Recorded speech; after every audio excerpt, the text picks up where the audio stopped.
পরিবেশ, বন ও জলবায়ু মন্ত্রণালয়ের উপদেষ্টা সৈয়দা রিজওয়ানা হাসান বলেছেন, বাংলাদেশের স্বার্থ অক্ষুণ্ণ রেখে ভারতের অরুণাচল প্রদেশের সিয়ান নদী এবং চীনের তিব্বত সীমান্তে বাঁধ নির্মাণের কথা বলা হবে। দুপুরে ফরিদপুর নদী গবেষণা ইনস্টিটিউটের সার্কিট হাউসের সম্মেলন কক্ষে বোর্ড সভা শেষে সাংবাদিকদের প্রশ্নের জবাবে এসব কথা বলেন। এ সময় উপদেষ্টা বলেন, চীনের তিব্বতের সর্ববৃহৎ জলবিদ্যুৎ কেন্দ্র নির্মাণ প্রকল্পের বিষয়ে তথ্য চেয়ে চীনকে আনুষ্ঠানিকভাবে জানানো হয়েছে।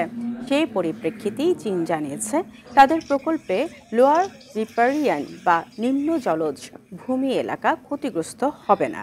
এর ভিত্তিতে পানি সম্পদ মন্ত্রণালয়ের মাধ্যমে পররাষ্ট্র মন্ত্রণালয়কে তথ্য উপাত্ত চাওয়ার কথা বলা হয়েছে।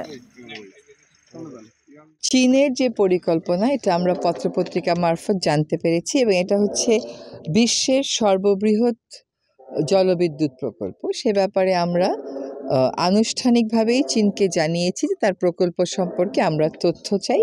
আর ভারতের যেখানে বাঁধের কথা বলছেন ওখানে কিন্তু এখন অভ্যন্তরীণ প্রচুর বিরোধিতা রয়েছে। দুটো ক্ষেত্রেই আমরা কনসার্নড এবং আমাদের স্বার্থকে অক্ষুণ্ণ রেখে যেন তারা কাজ করেন সেটা নিশ্চিত করার চেষ্টা করব।